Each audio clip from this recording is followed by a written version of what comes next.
For the last 3 years, I could not make a video on this app about Spotlight, Mac utilities, or anything Mac related without someone commenting Raycast. You gotta try Raycast, it replaces all these apps, it's the best. Well, I have an assignment for Mac Power users, my podcast with David Sparks, and that means I've been spending a lot of time with Raycast, and, well, you all were right. Not only is Raycast a great clipboard manager, offers text expansion, and even does fun things like a better emoji and GIF picker, it is actually wild how powerful it can get. I'm going to go through my setup, show you the extensions that started convincing me this is the real deal, how to make keyboard shortcuts and hotkeys work for you, a few details on the end about the development of Raycast because a big version 2 is coming soon, and how it's probably going to be my default launcher for a while. Now, one of the first things that pushed me to really try Raycast is macOS 27. I've done a bunch of videos on macOS 27 and the new features, but Siri AI is now together with Spotlight. And I find that combination just makes it a little slow. For instance, if I wanted to run a shortcut, it's going to take a few seconds for me to search for that shortcut name and for it to pop up down here in the results. If I'm wanting to launch an app, that's usually pretty fast and I can do that quickly, but the few second delay with that bottom menu of it trying to figure out what I want to do, it started making me want to look for something faster. And I'll probably still use Spotlight when I'm asking Siri AI questions, but for all the launcher stuff, man, Raycast is just lightning fast. So speed is a big deal, but I also find Raycast does a better job of learning what I want to do. For instance, I have a bunch of shortcuts that share the new episodes of my podcast. So if I just type share, it automatically pulls up all the shortcuts I want to run, which I didn't have to do anything. Raycast just started pulling my shortcuts up automatically. But as you can see, top 5 tech is the first result and share primary tech is the second. But that tells Raycast I actually want to see that result higher. And so now I can run that shortcut and it pulls all the latest information from that episode. And now if I launch Raycast again and type the same word, share, you'll see primary tech is now first. Raycast also makes it super fast to customize how it behaves. You'll see actions down there in the bottom right corner. If I do Command K, I'll see more things I can do, like editing the shortcut, running it. I can add it to the favorites that show up at the top of Raycast. And there's also the option to reset the ranking. So if something is coming up at the top when you start using Raycast and you want to have it lower in the results list, you can reset the ranking. And there's a key feature here when it comes to shortcuts, which I can hide shortcuts from even being shown in the Raycast app. We'll jump more in those settings in a moment. Now, I've remapped Raycast to Command Space, which is usually Spotlight. And a side note, many of the features I'm showing you are part of the free version. I'll talk about the paid version later in the video. I have it set to the compact view in Raycast, but if I hit the down arrow, you'll see I have favorites right here underneath that search window. So I can quickly just arrow up and down and run some of my favorite commands. That could be a shortcut, it could be a windowing command, it could be a snippet, a URL, whatever I would like. And there's a bunch of suggestions for things that I've recently opened using Raycast. Like Can Do, my new Kanban app. Just push recurring tasks, persistent alerts, and more, by the way, in the App Store. You can get Can Do for $3 one-time purchase, link in the description. But whether I'm wanting to launch an app, I want to search YouTube quickly, Google, move windows for different apps, which I'll get into all of that, Raycast is lightning fast. Now the other thing you can do is when you launch Raycast, you can do Command, comma, and that will open the Raycast settings pane. That's actually true for a lot of apps on the Mac, just FYI. And so as you can see, I have Command Space mapped to Raycast. If you pay for Raycast Pro, which is $10 a month if you pay monthly, you have different themes. I'm running the Sunset theme, and this is the compact version. Now, where Raycast gets really powerful is customizing keyboard shortcuts. That could be commands that are global. That means you can run those commands anywhere, even if Raycast is not active, and aliases, which is something that takes actions within Raycast. Now this is really intimidating at first when you go to this extensions tab, but just as a quick example, I'm going to filter to just show the actions I have customized to keyboard shortcuts and aliases.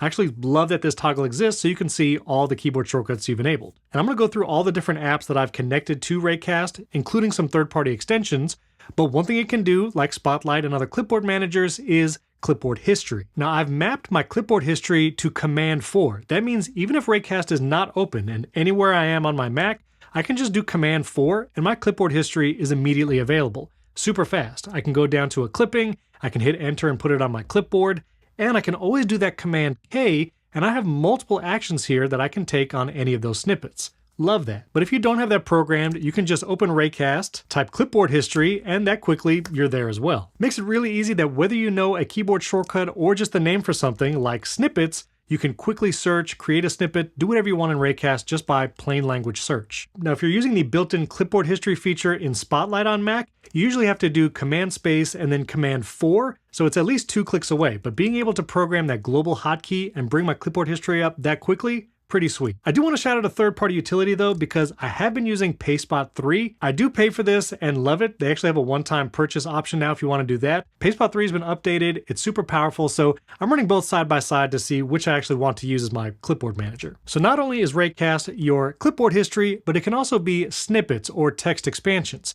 Now, I've been using Text Expander for years and years, and it is incredibly useful. Especially in the age of prompting different AIs to do things, I have lots of text expansion snippets, like semicolon and a few letters, and that actually has a prompt that I'll give an LLM. After I've made a video, I put my transcript there and it'll give me some title ideas and tags to put into YouTube. I also have little snippets like semicolon TFT, which is top 5 tech. It'll just expand it with today's current date. I even have a snippet for just filler text. If I ever just want a block of text to put into somewhere, it puts some Latin there. Well, Raycast can do all of that. So if I go to snippets, I can go to create a snippet, and here I can give the snippet a name. I'll call this share link. And for this snippet, I'm going to do check this out, and something Text Expander does that Raycast can do as well, something way more than the built-in text replacement you can do on macOS and iPhone, is I can press this plus icon and do things like take whatever's on my clipboard and insert it in this snippet. Or you can do something like an argument, which we'll get into when searching YouTube and Google through Raycast, and then it will ask me something to put in the snippet that I'm about to expand. I'm going to choose clipboard text here, and for my actual keyboard snippet, I'm going to do left square bracket share. So whenever I type left bracket share anywhere on my Mac, it's going to expand that snippet,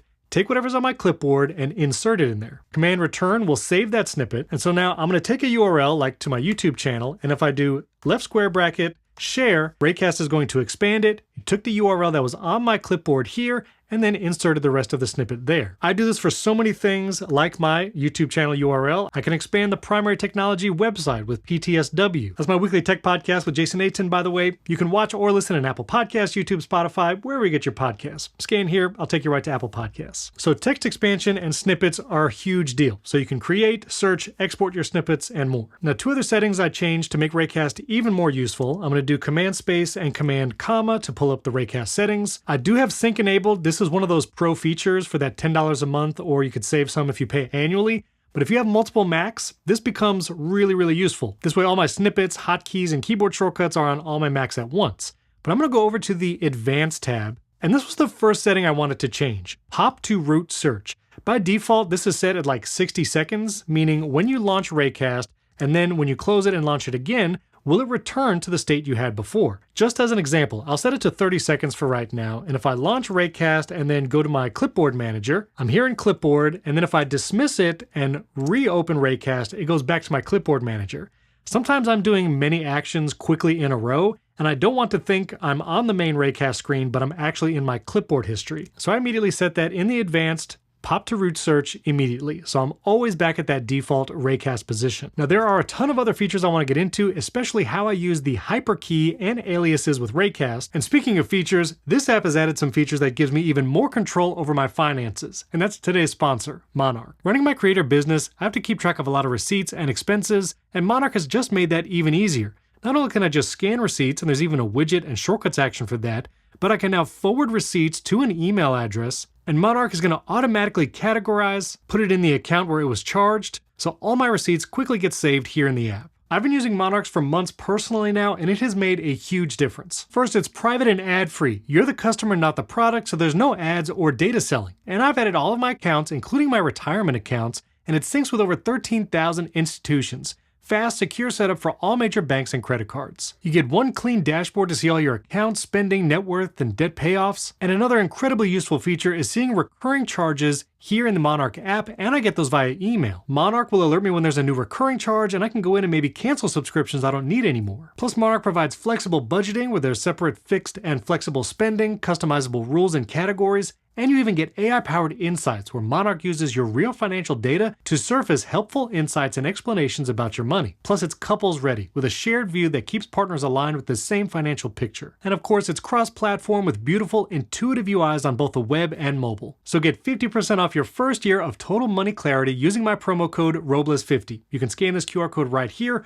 or the link is down in the video description, and get started with Monarch. Again, save 50% on your first year, code Robles50. My thanks to Monarch for sponsoring this video. And the other thing that I programmed is a Hyperkey. What this does is you can choose a key on the keyboard. I chose Caps Lock.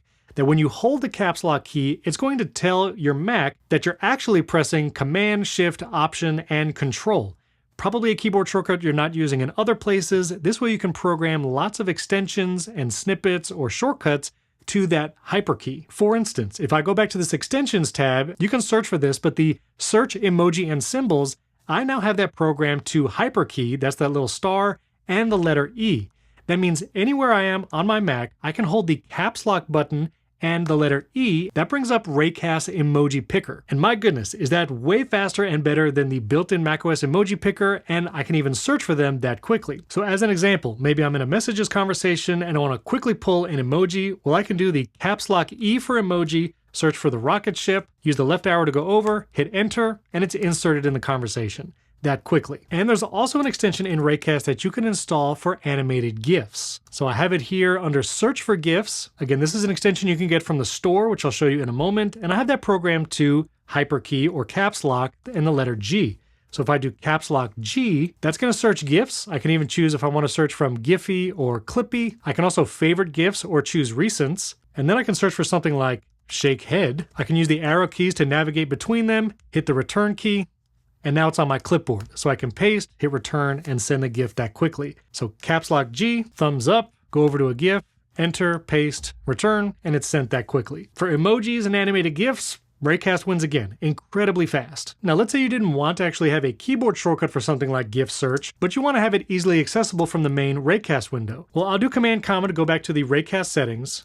And by the way, if you can't remember that keyboard shortcut, you can always click this little symbol here on the Raycast window, and you'll have all these options here and settings right there, Command comma. So let me go over back to the extensions. Let me search for my GIF action, and instead of a Hyperkey that's activated across my entire Mac, I can do something called an alias. This will only be useful inside Raycast. I'll just type the letters GIF for GIF, hit return, and now that's programmed. So when I open Raycast, if I just type GIF, you'll see that command is immediately available to me. I also like that Raycast tells me I can use this alias or this keyboard shortcut to access this command. But it's the same thing. I can hit return, and now I'm searching for GIFs just like I was with my keyboard shortcut. And if I do that one more time, I'll open Raycast, type GIF, I'm gonna hit Command K for additional actions, and you'll see here I can add to my favorites. And when I add it to my favorites, now when I launch Raycast and just hit the down arrow, you'll see Search GIFs is right there, easily accessible. So if you're struggling to remember keyboard shortcuts or it's just getting confusing, add some things to your favorites, and then all you have to do is remember to Command Space open Raycast, hit the down arrow, and then your favorites are right here, easily accessible. Now, as long as we're doing aliases here in Raycast, let me show you quick ways that you can do Google searches or even YouTube searches.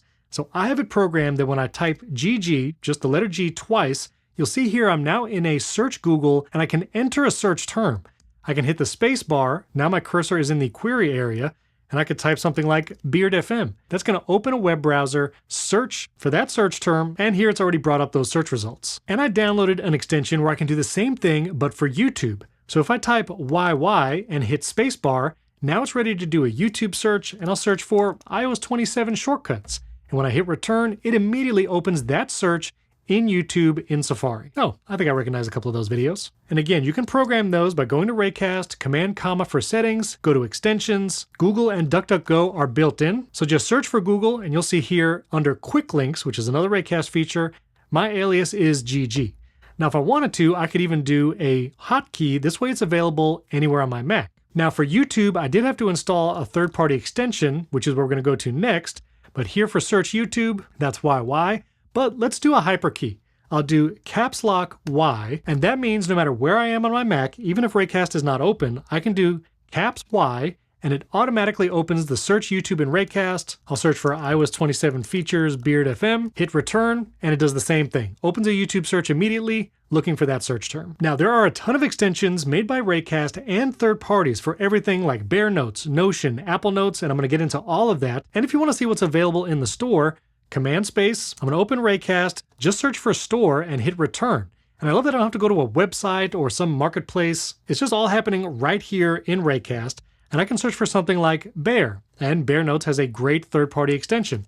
I could search for Apple Notes, sure enough. I can see how many people have it installed, and that's probably the one I want to go for. There's also ones for Apple Reminders, Fantastical. Notion also has an extension, and when you install those extensions, there are many actions added to Raycast that you can take advantage of and program as aliases or keyboard shortcuts. So if I go to the extensions, one of the things I wanted to do was to quickly go to a Notion document, because Notion feels kind of slow, but I still use it for collaboration, and I use different workspaces. So I wanted to quickly go to a single document just by searching for it. So after I installed the Notion extension, right here I have the Notion action for searching as the N alias. So what that means is when I launch Raycast, type the letter N, it's immediately going to search Notion for whatever I do next. Now our next episode of Primary Technology is 144, so I'm going to hit spacebar, 144, and just like that, it has searched Notion that quickly. I can hit return, and it's going to open that document in my Notion account that fast. Honestly, that was one of the first things I did that totally changed my mind about Raycast, and I thought, yes, I need to do all of that. And that works for so many other apps. For instance, I can do the same thing with Bear. Let me turn off this filter here, and I'll show you all the actions available to you when you install some of these extensions. You can search for notes, you can take a web capture. All of these are available in that extension. You can even ask Bear Notes things, which is part of the AI features built into Raycast.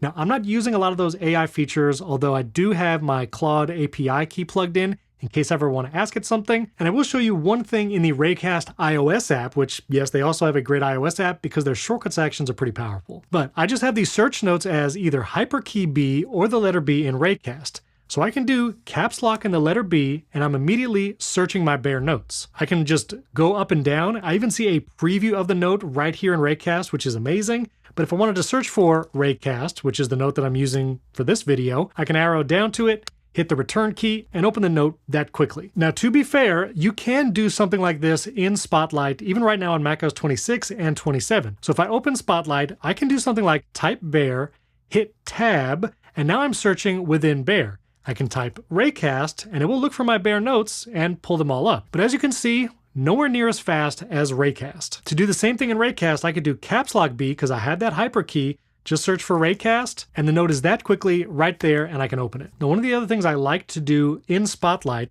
is when I activated it, just like we did with Bear, I could type an app name like Pixelmator Pro, hit the Tab key, and then do a search term for like PTS thumbnail if I wanted to create a new thumbnail for Primary Technology. As you can see, as I was talking, how slowly it came up with that, but Raycast can do the same thing. I actually programmed my spacebar to be my file search in Raycast. So I can launch Raycast, just hit the spacebar, and I can start typing to search for a file or even a folder. If I do the same thing, PTS thumbnail, you can see how quickly that came up compared to Spotlight a second ago. Hit return, and it's going to open that thumbnail in Pixelmator. So I can do it either by launching Raycast, hitting the spacebar. Now you can also see I have Command 2 as a global hotkey if I want to search for files and folders. So even faster than Spotlight, I can just do Command 2, and I'm immediately in my file search for Raycast. Let's say I want to find BT thumbnail, that's for my YouTube thumbnails. I can just do Command 2, BT thumb. That quickly the file is already ready to launch. I can hit return and open Pixelmator. Those global hotkeys for specific commands and actions are a game changer in Raycast versus built-in Spotlight. And that's not all. There's other great actions and shortcuts for things like CleanShot X. So something I do all the time, which is record my screen. I can now launch Raycast, just type the letter R, and I can hit return and immediately start recording my screen in CleanShot X. And if I wanted to, I can even do a Hyperkey and the letter R, and then I can launch it anywhere I am on my Mac. This also works with Apple Notes and Things. I installed the Apple Notes extension. This is made by Raycast, I believe, and so I can search for a note, and I did the alias AN. So if I launch Raycast AN and start typing MPU, that's going to search for all my Apple Notes with MPU in the title or in the folder. Things also has an extension, so I can type things and show my to-do list. I can go to the app. I can add a new to-do all directly here in Raycast, add an alias or a global keyboard shortcut, and I can even mark tasks as done here in Raycast without even opening the Things app, which is wild. I've already posted several shortcuts of the week this week, so I can do Command K. I have options here to take action on that Things task. I can mark as completed, and it's done. You probably saw in the Things app in the upper right corner that task went away. So powerful to be able to take that many actions without even opening the third-party app. And we still have to talk about windowing, but one other setting I want to really point out is because I have so many shortcuts, like 1,600 right now, I can hide and show shortcuts so that they don't clutter up my Raycast window when I'm trying to search for them. So here are all my shortcuts. Again, Raycast pulled these up immediately. This is not a third-party extension. It's just there built in. And I can check these boxes for what I want to show up here in Raycast and what I don't. Like I don't need the action button showing up when I search in Raycast, so I can uncheck that. And even if I search for action button, that shortcut is not going to come up. I can set some shortcuts as favorites, like when I hit the down arrow, you can see here, PTS Daily is a shortcut I can run immediately. This is another shortcut I have in my favorites, and you can still add aliases or global key commands so you can run these shortcuts anywhere on your Mac and manage it all in Raycast. Did I already mention that everyone who said Raycast for the last 3 years was right? Well, you were right. So Raycast is fast, it learns quickly, it's a clipboard manager, snippet expander. You can use the Hyperkey around your Mac, emojis, GIFs, aliases and hotkeys, extensions, quick search for things like Google and YouTube, and yes, you can even do windowing, which is nuts. So I have my bare note here for Raycast, and if I open Raycast and search for Windows, look at all these options I have, and it will take whatever the active window is and just put it over there. So first 2/3, I can just hit return, and it resized the window that quickly. I'll search for windowing again because that's a little big, and I can do something like bottom left quarter, and it will put the window there. But the best part is you can add the command keys for specific window positions. So if I go over to the extensions again and search for window, I'm gonna do the first fourth, and let me add an alias. I'll do WW. I don't think I have anything there yet. And now if I have the window, I'll open Raycast, hit WW and return. Look at that. Just look at that. Nuts. And again, I can add things to my favorites, including window positions. So if I want to do right half, I can just have that there, or WW again and put it over there. What in the world? So yeah, all these different window positions. Now, one thing you can do, as far as I know, is program an app to automatically go into a window position that I want. This is why I still use an app called Moom, which Moom is a great window layout application that I use all the time. And you can use AppleScript plus shortcuts so that when I open an app, it automatically goes to a window position. For instance, I use Gling for every one of my videos, and it tends to open full screen like you're going to see in a moment. But I have Moom and shortcuts that whenever Gling opens on my Mac, Moom automatically applies that window position, and you should have just seen it change as I was doing it. So I still like Moom plus shortcuts for automating window positions, but for putting the active window in a specific place, Raycast is just really good with that too. I really do love using the aliases too, like a WW that I just programmed, and I'm going to be programming a ton more, I'll be honest. Okay, so that's a lot, and I'm only like 4 or 5 days into using Raycast, so get subscribed and also follow Mac Power Users. I'm talking about my productivity app CanDo on the next episode coming out tomorrow, if you're watching this video when it came out, and I'm going to be doing Raycast versus Alfred versus Spotlight on Mac Power Users. So scan this QR code, follow Mac Power Users wherever you get your podcasts. You can also watch it right here on YouTube. That's going to be a wild episode because there are a lot of specific details, especially Alfred versus Raycast, and there are some things that Alfred does better, and we're going to get into all of that on that episode coming soon. But when it comes to pricing, the Raycast free plan is actually nuts. I mean, you get clipboard history, the quick links, the snippets, the emoji picker, window management. All of that is in the free plan. If you want the syncing across multiple apps, and you want unlimited clipboard history, all of that is in the $8 a month or $96 billed annually if you want to go with Pro. I'm paying for the Pro monthly right now, but I'm probably going to do the year because it's amazing. Side note, this video is not sponsored by Raycast. They've never given me a dime. Just pointing that out. And Raycast is available on all platforms, Windows, iOS, which does bring me to one concern I have. Raycast announced a massive version 2 that's coming. It's been a long time in development. They're improving a bunch of things. I'll link this article from Raycast where they talk about all the improvements, but I'll also link this article, which is the technical deep dive. Because it is a cross-platform app, they used a variety of technologies. Some of those include things like web views and React, languages that are cross-platform. So there's a tiny like orange flag because we'll see how fast it is once version 2 comes out. Will these cross-platform languages be able to perform as well as Raycast is right now on my Mac? It is not Electron. Raycast talks about how they used a hybrid approach. So it is using like a proper Xcode project. It's not like a totally Electron thing, but I'm not super technical, even though I do have an app in the App Store right now. So if someone knows the legitimate concerns for version 2, I'd love to hear about it in the comments because I'm getting really excited about Raycast right now, and I don't want to be disappointed when 2.0 comes out. So let me know, what should I be watching out for? Also, when you compare an app like Raycast to something like Alfred, Alfred is developed by a small team that's been doing it for years and years and years, totally independent. Raycast is venture-backed, meaning there's a bunch of investors that have poured money into Raycast. That's why it's been able to be developed so quickly. And however you feel about that, whether or not it'll be acquired by a bigger name, which Apple, I mean, if you're going to acquire a company to make Spotlight really, really good, might I suggest Raycast. And Raycast is relatively young. It launched in 2020, so just 6 years ago. But again, how powerful it is right now with all the keyboard shortcuts and extensions, it is pretty wild. Now, if you needed one more reason to try Raycast, if you install the iOS app and you go to Shortcuts, there are a ton of Raycast actions. There's the launcher, there's Raycast Notes, which I haven't even talked about, but I'm not really using right now. But the one action that might be worth the price of admission is the Ask AI action. If you don't have Apple Intelligence or just prefer to use a different AI, it's very cumbersome typically to send something like an image or other content along with a text prompt to a model of your choice. Well, this one action does it all. So you can send text for a prompt here in the message field. You can also choose from tons of different models. Again, if you want some of the more powerful models, that's part of the Raycast Pro and even higher paid tiers. But you can attach an image, even pass through that as a variable. And so if you don't have Apple Intelligence on your phone, you want to use AI, especially with image and text prompts together, this Raycast action is really valuable. But Raycast is now my default launcher on both of my Macs. It has been super fast. I've definitely been using it for file search. For text snippets, I still love Text Expander and have a ton of snippets there, and I haven't moved them all over yet. But if you wanted that one productivity app to do all or most of the things like Clipboard History, Snippets, third-party actions, man, Raycast is really good. The future with Raycast version 2 coming soon remains to be seen, but get subscribed. I'm absolutely going to cover it here because I'm now all in. I am loving it right now, and we'll see where it goes in the future. And if you want to learn about a ton of other Mac extensions, especially ones that live in the menu bar, I did a video on that all right here. And Siri AI coming in macOS 27 is also very powerful. I'll be using that alongside Raycast for a lot of different things, but you can learn about Siri AI on the Mac with my video right up here. Also, if you want to learn more about automations and shortcuts, like all the shortcuts that I run in Raycast now, you could join my shortcuts community. I'm doing a 50% off deal right now during my launch of Can Do, my productivity app. So you can scan this QR code, get 50% off. So it's just $5 a month or $50 a year. You get access to my shortcuts of the week, my entire shortcuts database, and I do weekly live streams where I go into even more depth of how I'm using these apps like Raycast, building shortcuts from scratch, and a ton more. Thank you so much for watching. I'll catch you next time.